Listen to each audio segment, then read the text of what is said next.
सहनाववतु सहनौ भुनक्तु सह वीर्यं करवावहै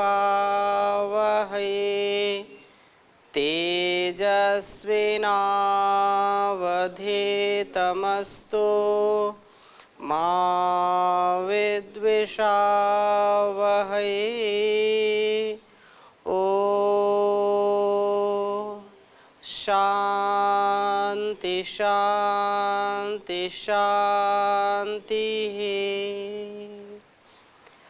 वैदिक जीवन पद्धति की इस कक्षा में आप सबका हार्दिक स्वागत है, अभिनंदन है। देव यज्ञ का प्रकरण चल रहा है और इस प्रकार से हम निरंतर वेद मंत्रों के द्वारा जो ऋषियों ने यज्ञ का विधान किया है वह अद्भुत है, अद्वितीय है। पूरी समष्टि के लिए यह एक विज्ञान है। प्रातः काल की आहुतियों का प्रकरण चल रहा था, जिसमें यजुर्वेद के तीसरे अध्याय के मंत्रों का हम स्वाध्याय कर रहे थे। ओम सूर्यो ज्योतिर्ज्योतिः सूर्यः स्वाहा, ओम सूर्यो वर्चो ज्योतिर्वर्चः स्वाहा, ओम ज्योतिः सूर्यः सूर्यो ज्योतिः स्वाहा, ओम सजुर्देवेन सवित्रा सजुरुषेन्द्रवत्या जुषाणः सूर्यो वेतु स्वाहा। इन मंत्रों का उच्चारण करके प्रभात में जब हम आहुति देते हैं तो उसके संदर्भ में वेद मंत्र कहता है कि हे परमेश्वर, अर्थात हमारी ओर से हम उसके प्रति कृतज्ञता की भावना से ओतप्रोत होकर के यह प्रार्थना करते हैं कि सूर्यो ज्योति ज्योति सूर्य, हे सर्वरक्षक परमेश्वर, आप सूर्य इस चराचर जगत के आत्मा ज्योति प्रकाश स्वरूप और अनेक प्रकाशिक लोगों को भी जो प्रकाश देने वाले हैं, सूर्यों को भी सूर्य हैं आप। सूर्य जो प्रकाश हमको देता है वह सूर्य भी आपसे प्रकाश लेता है, अतः आप प्रकाशकों के भी प्रकाशक हैं। यह आहुति आपके लिए है, यह संसार के उपकार के लिए है। हे परमेश्वर, जगत आत्मा ज्योति रूप है आप प्रभो, सूर्य चंद्र के प्रकाशक, आहुति अर्पित तुम्हें प्रभु। तो आपको ये आहुति है।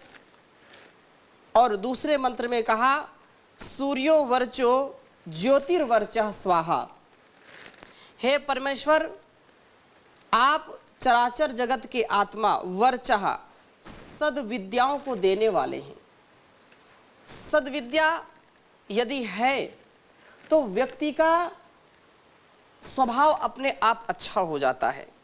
यदि सद्विवेक नहीं है, सद्ज्ञान नहीं है, सद्विद्या नहीं है, तो उस व्यक्ति की कभी भी सद्गति नहीं हो सकती है। अतः यह विशेष प्रार्थना हमको वेदों में मिलती है और प्रभात से लेकर सायं पर्यंत यही तो हम मांगते हैं कि हमारा जो अस्तित्व है, हमारी जो मांग है, हमारा जो व्यवहार है वो अंधकार में न हो, प्रकाशमय हो। हम जो भी व्यवहार करें उसमें सत्यता को मूल में रखें। या मेधाम देवगणा पितरश्चोपास्ते, आगे मंत्र हम बोलेंगे, धीमहि धियो यो नः प्रचोदयात्, कि ऐसी सद्बुद्धि से, ऐसे सद्विवेक से, ऐसी विद्या से हमको विभूषित कर दे परमात्मा, जिससे हमारे कल्मश, हमारे पाप, हमारे अंदर का जो अज्ञान है, अंधकार है, वो दूर हो जाए और हम प्रकाशमय जीवन को जी सके। कोई भी ज्ञानी व्यक्ति अंधकार में जीना नहीं चाहता है, लेकिन जो कुसंस्कारों के कारण, कुत्सित मनोवृत्ति के कारण या दुर्जनों की जो है, जो संगति है, कुसंगति जिसको कहते हैं, उसके कारण, अविवेक के कारण, अज्ञान के कारण ऐसे देश काल परिस्थिति में भी अपने आप को ऊपर नहीं उठाना चाहते। उनको लगता है यही जीवन अच्छा है। वो नशा से अपने आप को ऊपर नहीं उठा पाते, गलत कार्यों से अपने आप को ऊपर नहीं उठा पाते, और उनको लगता है कि यही जीवन अच्छा है। तो ऐसे अविवेकी, अविद्या में अपने आप को डाल देने वाले लोग पशुओं के समान जीवन व्यतीत करते हैं, पशु से बदतर जीवन व्यतीत करते हैं, क्योंकि उनके अंदर वो विद्या का आधार नहीं होता है। उनको लगता है कि सब कुछ इसी में है, और वो अनेक प्रकार के कुसंग से अपने आप को फंसा देते हैं, अपने आप को ऐसे जाल में उलझा देते हैं कि उनकी जो जीवन शैली है वो जीती जागती एक जिंदा लाश उनका जीवन हो जाता है, ऐसा कह सकते हैं। ऐसा हम ना हो, ऐसी हमारी दुर्गति ना हो, हम सदमति के साथ सदगति को प्राप्त हो, ऐसा सामर्थ्य हमको परमात्मा दीजिए। तो ये बात कही कि हे ईश्वर, आप सद्विद्याओं को देने वाले हैं। सद्विद्या यदि आ गई है तो हमारा जीवन सफल होगा, सक्सेसफुल होगा। ईशोपनिषद के एक मंत्र में आता है, हिरण्मयेन पात्रेण सत्यस्या पिहितम मुखम तत्वम पूषण अपावृणु सत्य धर्माय दृष्टये। तो वो परमात्मा से साधक प्रार्थना करता है कि इस संसार की जो चकाचौंध है, जो भोग वृत्ति है, हे परमात्मा, ये हिरण्यमय जो संसार है, इस चकाचौंध, इस चमकीली रंग रंगीली दुनिया से मुझको दूर कर दीजिए, मुझको असत्य विद्या से दूर कर दीजिए। अर्थात जब वो असत्य विद्या, जो अज्ञान, जो अधर्म है, जब मुझसे दूर रहेगा तो निश्चित रूप से मुझको सत्य के दर्शन होंगे। आप पुष्टि करता हैं, आप पालन करता हैं, आप हमको हर पल हर प्रकार से उन्नत बनाने का सामर्थ्य देते हैं। इसलिए हे ईश्वर, तत्वम पूषण अपाविरुण, वो जो चकाचौंध है, जो चमकीली रंग रंगीली दुनिया है, जिसके बहकावे में अज्ञानी लोग, अविद्या से ग्रस्त लोग पहुंच जाते हैं या मोह के पास में बंध जाते हैं, जकड़ जाते हैं, वो मुझसे दूर रहे। क्यों? सत्य धर्माय दृष्टये, सद्विद्या के दर्शन के लिए। सत्यम शिवम सुंदरम सत्यम ज्ञानम अनंतम ब्रह्म। तो आप सत्य स्वरूप हैं, आपके दर्शन मैं कर सकूं, आप तक पहुंच सकूं, ऐसा मार्ग मुझको दिखाइए। इसलिए यह चकाचौंध हटा दीजिए।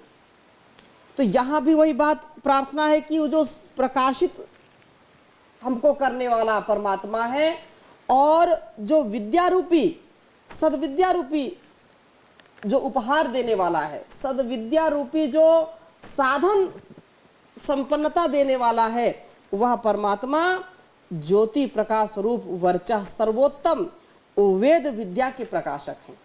और वह स्वाहा, यह आहुति आपकी दया प्राप्ति के लिए है, आपको समर्पित है। ऐसा भाव इस वेद मंत्र को बोल करके आहुति देनी चाहिए। कितनी सुंदर प्रार्थना है कि वेद विद्या का मेरे अंदर आधान हो, सद्विद्या का आधान हो, मेरा अज्ञान जो है उसका समाधान हो, मेरी समस्याओं का समाधान हो, मेरा जीवन महान हो।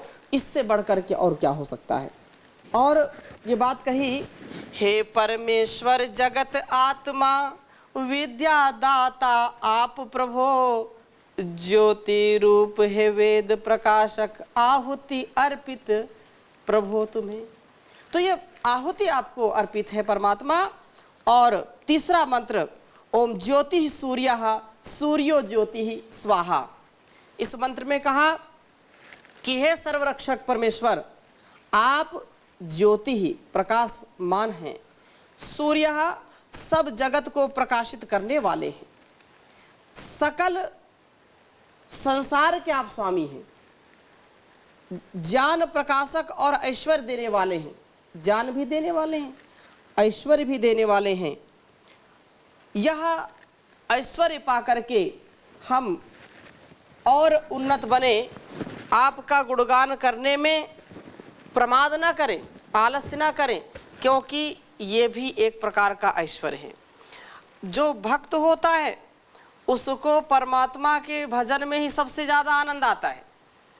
जो भक्त होता है उसको संसार की दौलत नहीं भाती है, उसको ईश्वर का प्रेम लुभाता है, वो सच्चा अनुरागी हो जाता है और उस परमात्मा के जो है भजन में अपने आप को इतना लीन कर देता है कि संसार का कोई भी पदार्थ उसको अपने पथ से गिराता नहीं है, क्योंकि सच्चा भक्त जानता है कि सच्ची निधि क्या है, सच्चा सुख क्या है, सच्चा ऐश्वर्य क्या है। तो आप सत्य ऐश्वर्य को, सच्चे ऐश्वर्य को देने वाले हैं। अगर आपसे कोई प्रश्न करे कि क्या पैसा ही सब कुछ है, पैसे ही या धन संपत्ति जो भी यही सबसे बड़ा ऐश्वर्य है, तो क्या ये सत्य है? ये सर्वथा सत्य नहीं है। जिन लोगों के पास धन धान्य है लेकिन वो स्वभाव से कृपण है, स्वभाव में उनके प्रसन्नता नहीं है, जो अरबपति खरबपति हैं वो भी दिल से खाकपति हैं, लेकिन जो खाकपति हैं वो भी अपने गुणकर्म स्वभाव से आनंद से इतना लबालब भरे होते हैं कि अरबों रुपए जिनके पास है, अरबों की संपत्ति, खरबों की संपत्ति जिनके पास है, उससे भी ज़्यादा आनंद में वो रहते हैं। तो इसका तात्पर्य क्या है कि धन संपदा आने मात्र से ही हमको सच्चा ऐश्वर्य नहीं मिल सकता है। यदि व्यक्ति के पास पैसा है और उसको समय पर नींद नहीं आती, उसी से दुखी है, उसको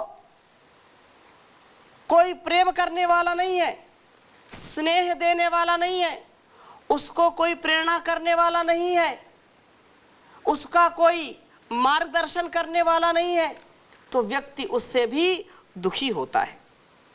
परमात्मा इस सारी व्यवस्था को देखता है। ये जो घर परिवार सगे संबंधी, इस सारा जो सामाजिक ढांचा खड़ा है, इसके पीछे एक विज्ञान है। वो विज्ञान क्या है कि व्यक्ति सबको लेकर के समुन्नति को प्राप्त हो, उन्नति को प्राप्त हो, विकास को प्राप्त हो, विनाश को नहीं। इस संसार हमको किस लिए मिला है? विकास के लिए मिला है, विनाश के लिए नहीं मिला है। तो ये भी ऐश्वर्य है। ये जो हम परिवार में रहते हैं, हम जो समुदाय में रहते हैं, वो क्या है? विनाश के लिए नहीं है। किसके लिए है? विकास के लिए है। तो ये भी एक ऐश्वर्य है। जिस घर में बच्चों की किलकारियां नहीं है, संतति नहीं है, वो घर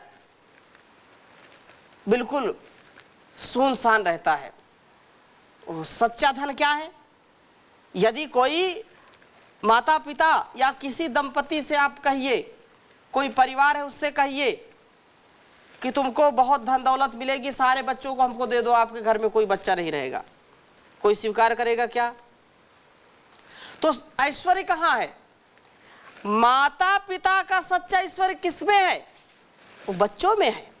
हाँ, ये बात जरूर है, ये सत्य है, ये तथ्य है कि एक साधन के रूप में हम धन संपत्ति का प्रयोग करते हैं और करना भी चाहिए। लेकिन जो ऐश्वर्य शब्द से, मैं ऐश्वर्य शब्द का तात्पर्य बता रहा हूं कि अपने ज्ञान का ऐश्वर्य, विवेक का ऐश्वर्य, भक्ति का ऐश्वर्य, अपने वाणी का ऐश्वर्य, अपने सुंदर आचरण, सुंदर व्यक्तित्व का ऐश्वर्य। इसलिए जो ऐश्वर्य संपन्न लोग होते हैं वो परमात्मा के सच्चे कृपा पात्र होते हैं। और वो कृपा पात्र जब स्वयं ऐसी संपत्ति से युक्त होते हैं, ऐसे ऐश्वर्य से युक्त होते हैं, तो दूसरों को भी ऐश्वर्य प्रदान करने में भी वह सहयोग करते हैं।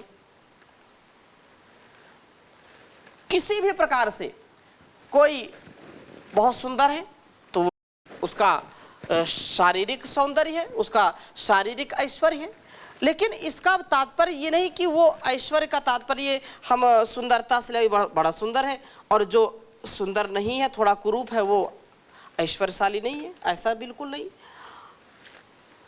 तन मन की स्वस्थता भी बड़ा ऐश्वर्य है।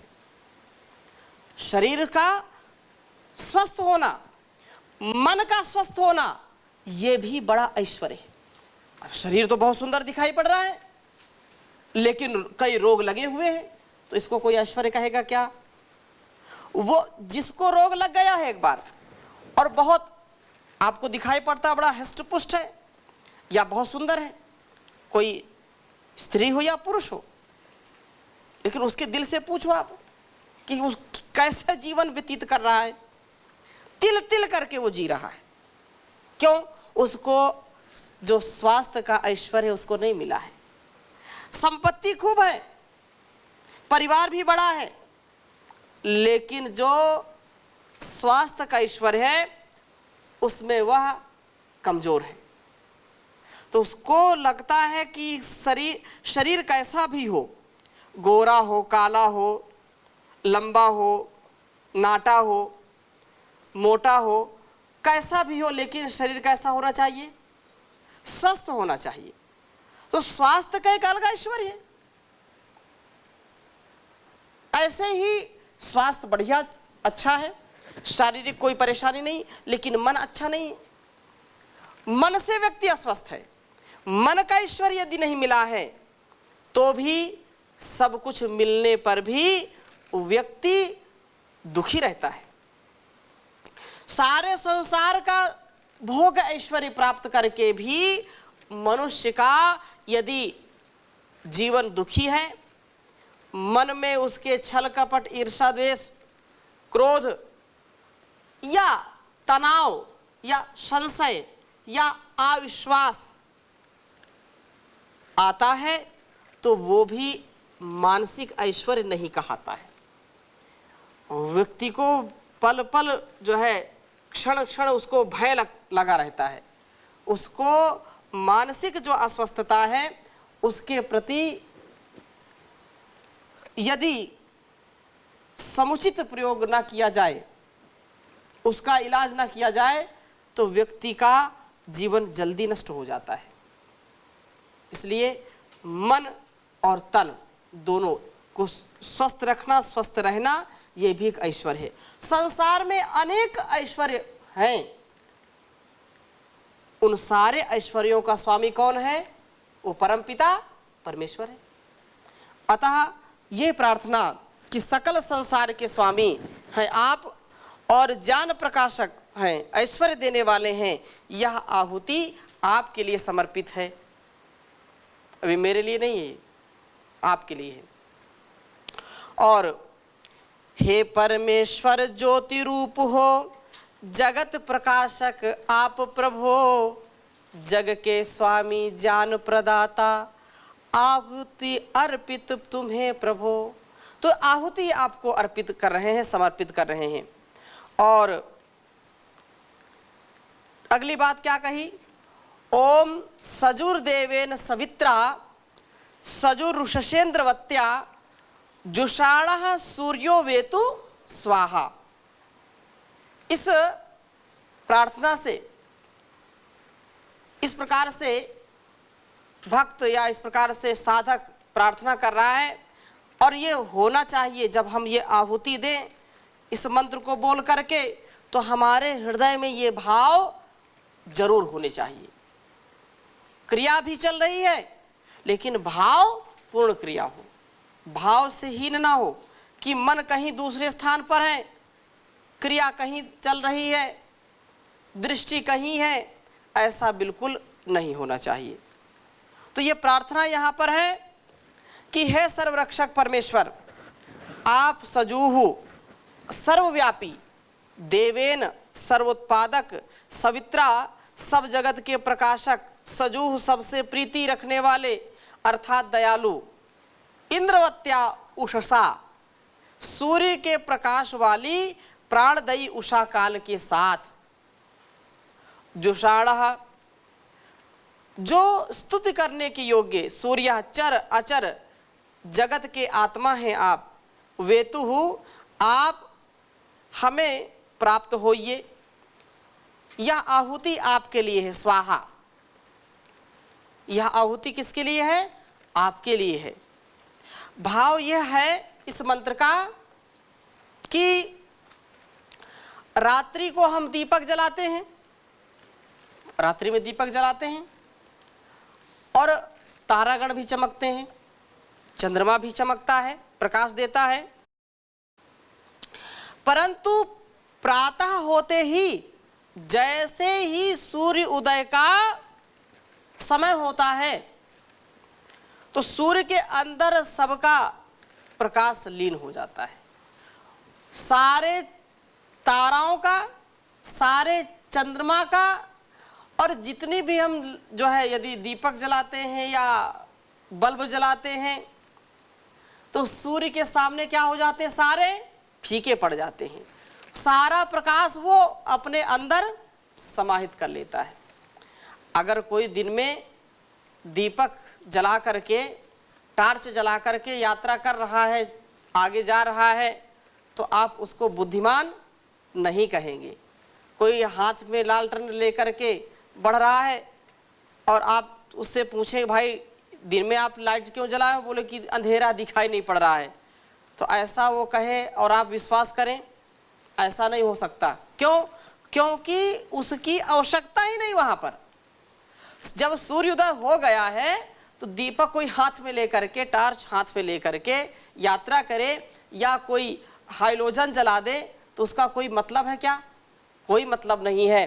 तो वो सारा प्रकाश सूर्य के अंदर समाहित हो जाता है। उस सूर्य के प्रकाश के आगे सारे प्रकाश जो है फीके पड़ जाते हैं।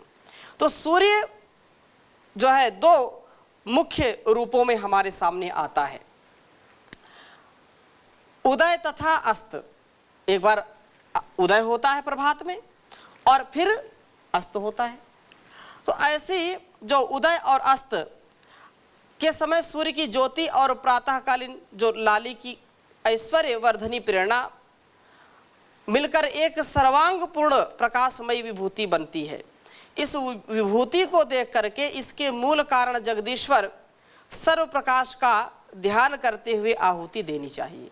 और यह आहुति ऐसे ही है जैसे यहाँ पर संकेत किया है कि यह सारा जो सुख हमको मिलता है संसार से, ये तो जैसे पिछले मंत्र में चर्चा की थी वैसे ही हमारे मन के भाव होने चाहिए कि जैसे सूर्य के उदय होने पर सारे संसार के जो दीप हैं, सारे संसार के जो प्रकाश करने वाले उपकरण हैं, वो अब अस्तित्वहीन हो जाते हैं। अच्छा, सूर्य तो एक है, आकाश में तारे जब हम रात्रि में देखते हैं तो कोई गिनती कर सकता है क्या? लेकिन वो दिन में दिखाई नहीं पड़ते। या आप कहीं बाहर हैं, जंगल में हैं, या रात्रि में अपने छत पर चले जाइए सबसे ऊपर चढ़ करके, और जब गांव या शहर को देखें तो आप गिनती नहीं कर सकते कितने बल्ब, कितने ट्यूबलाइट, कितने हाइलोजन टिमटिमा रहे हैं चारों ओर।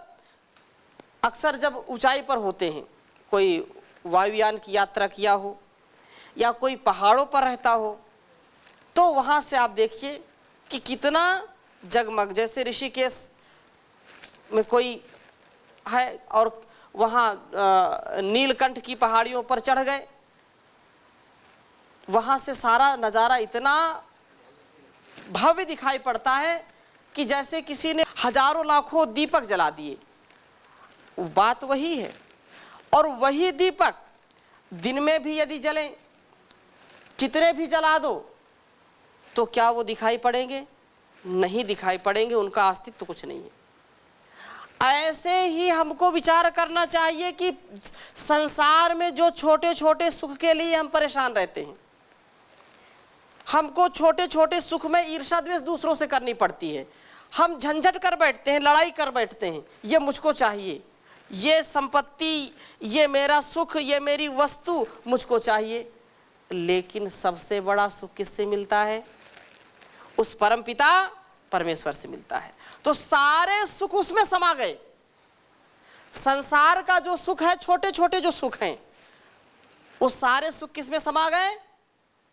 परमात्मा में समा गए। जैसे एक सूर्य के उदय होने पर सारे प्रकाश उसमें समा जाते हैं, ऐसे ही उस परम पिता परमेश्वर का प्यार पा करके, उसका आधार बना करके अपने जीवन में अपने हम आचरण करते हैं, उसको आधार बना करके अपने व्यवहार करते हैं, तो हमारा वह कल्याण करने वाला जगदाधार कभी अहित नहीं करता है, कभी हम घाटे का सौदा करने वाले नहीं बनेंगे। ऐसा यदि भाव आ जाए तो जीवन हमारा चमक उठे। तो ये प्रार्थना बहुत उत्तम है, हमारे हृदय में ये होनी चाहिए। हे परमेश्वर सर्वव्यापक जगत प्रकाशक आप प्रभो, सूर्य ज्योति से युक्त उषा में ध्यान योग्य है आप प्रभो, सकल जगत के आप आत्मा प्राप्त हमें हो आप प्रभु। हे परमेश्वर सर्वव्यापक आहुति अर्पित तुम्हें प्रभो। तो ये प्रभु आपके लिए आहुति है, क्योंकि आप प्रकाशकों के भी प्रकाशक हैं, आप सुखों के भी सुख हैं, सारे सुख का, सारे ऐश्वर्यों का मूल आप हैं। तो ऐसी प्रार्थना यहाँ पर की गई है। इन्हीं शुभ संकल्पों के साथ, शुभ विचारों के साथ आज की कक्षा को यहीं पर विराम देते हैं। शेष मंत्रों की चर्चा अगली कक्षा में करेंगे। ओम शांति शांति शांति।